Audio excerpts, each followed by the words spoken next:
Dreams have fascinated humanity for thousands of years. Across cultures and religions, people have wondered whether dreams are messages, illusions, prophecies, or reflections of the mind. In the teachings of Siddhartha Gautama, dreams were approached in a very different way from many mystical traditions.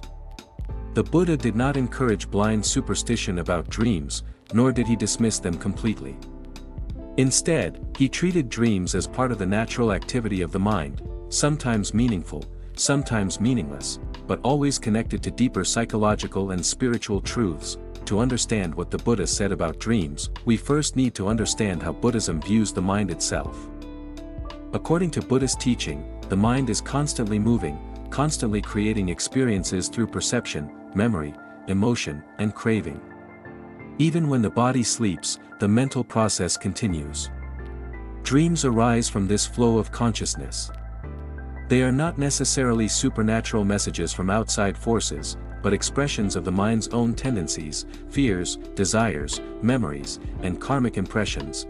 One important thing to understand is that the Buddha generally discouraged obsession with interpreting every dream as a prophecy. During his time, many people believed dreams carried hidden cosmic meanings or messages from gods. The Buddha took a more balanced approach. He recognized that some dreams may reflect significant psychological or karmic conditions. But he also understood that many dreams are simply products of physical states, emotional disturbances, or habitual thoughts. In this sense, Buddhism treats dreams neither as completely sacred nor completely meaningless. Traditional Buddhist texts describe several causes of dreams. Some dreams arise from bodily imbalance, illness, discomfort, or physical stress. Others come from emotional agitation, such as fear, anxiety, or attachment. Some emerge from memories and impressions accumulated during waking life. And in rare cases, certain dreams may arise from deeper karmic tendencies or profound spiritual intuition. The important point is that not all dreams are equal. The Buddha encouraged discernment rather than blind belief.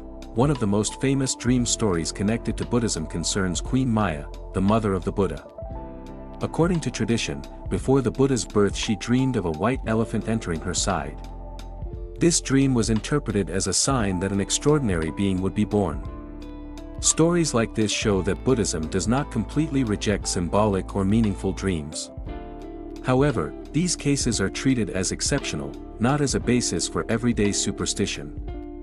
The Buddha himself reportedly had important dreams at certain moments, but he did not build his teaching around dream interpretation. His primary concern was liberation from suffering. Whether awake or asleep, the mind remains influenced by craving, fear, ignorance, and attachment. Dreams therefore became another way to understand the unstable and conditioned nature of consciousness. In fact, Buddhism often uses dreams as metaphors for reality itself. The Buddha repeatedly emphasized the impermanent and illusion-like quality of existence. Just as dreams feel completely real while we are inside them, our ordinary experience of life also appears solid and permanent, even though everything is constantly changing. Many later Buddhist traditions, especially in Mahayana Buddhism, developed this idea deeply. Life is compared to a dream because both are temporary, conditioned, and dependent on perception. This comparison does not mean the world is literally unreal in the sense of non-existence. Rather, it means that our attachment to things as fixed and permanent is mistaken. In a dream, we may experience joy, fear, conflict, or desire, and it all feels real until we wake up. Similarly, in ordinary life people cling to identities, possessions, emotions, and beliefs as if they will last forever. Buddhism teaches that awakening involves seeing through this illusion of permanence. Dreams also reveal something important about the self.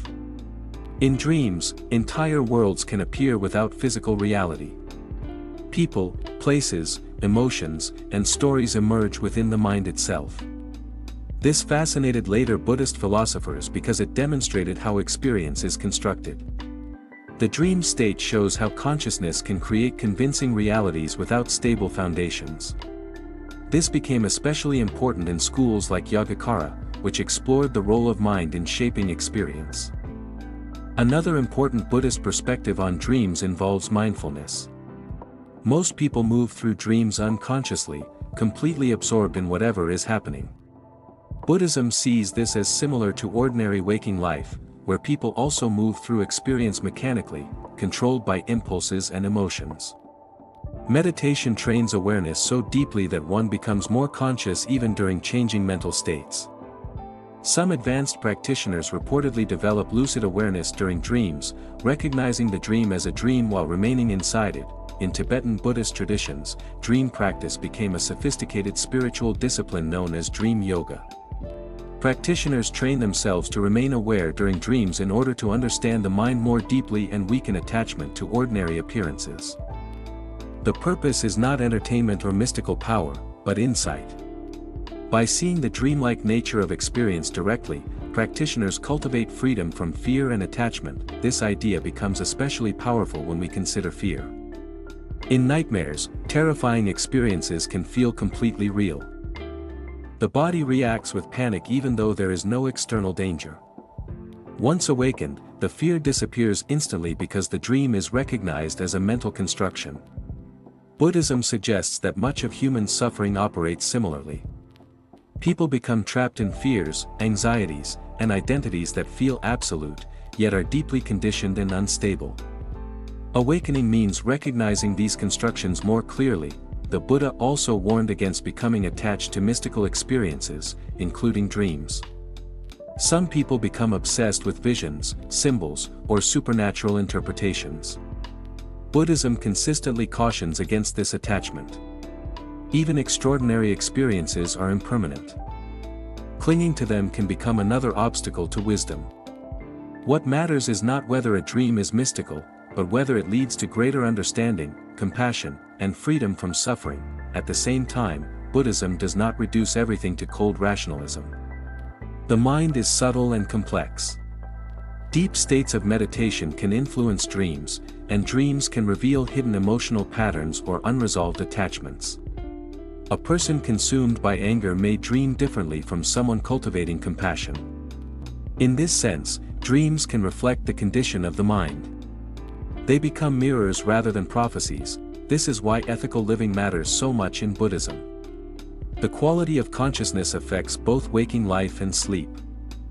A disturbed mind often produces disturbed dreams. A peaceful mind tends toward calmer states. Meditation, mindfulness, and compassion gradually transform the mental habits that shape experience. Dreams therefore become part of the larger process of understanding consciousness itself. Some Buddhist texts even describe enlightened beings as sleeping differently. Because their minds are no longer dominated by craving and confusion, their sleep is said to be more peaceful and aware. The Buddha himself was described as maintaining mindfulness in all postures, walking, sitting, standing, and lying down. This does not mean he never dreamed, but that his relationship to mental activity was fundamentally transformed. The deeper message in Buddhist teaching about dreams is not about predicting the future. It is about understanding the nature of experience. Dreams reveal how easily the mind constructs realities and becomes emotionally trapped within them. They show how unstable perception can be. They remind us that what feels solid may not be as permanent as we assume. This insight becomes especially relevant in modern life. People today are constantly immersed in mental worlds created by media, fear, desire, identity, and imagination. Much of human suffering comes not from immediate reality, but from stories the mind continuously creates. Buddhism suggests that in many ways, people remain psychologically asleep even while awake. They react automatically, chase illusions, and cling to temporary things as though they were eternal. Awakening, in the Buddhist sense, is like waking from a dream. It does not mean escaping the world, but seeing it more clearly. One begins to recognize impermanence, interdependence, and the constructed nature of identity. This recognition weakens attachment and opens the possibility of genuine peace. The Buddha's approach to dreams therefore reflects the broader spirit of his teaching, balanced, practical, and deeply psychological. He neither worshipped dreams nor ignored them. He saw them as part of the conditioned activity of the mind, sometimes revealing, sometimes meaningless, always impermanent. More importantly, He used the dream metaphor to point toward one of Buddhism's deepest insights, that human beings often mistake temporary appearances for lasting reality.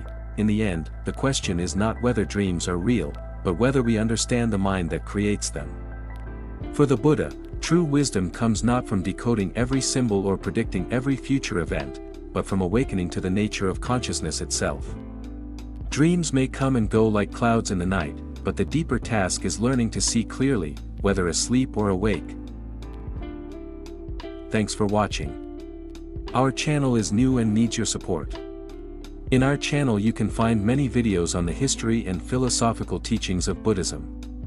Please subscribe to our channel to support the teachings of Buddha on YouTube.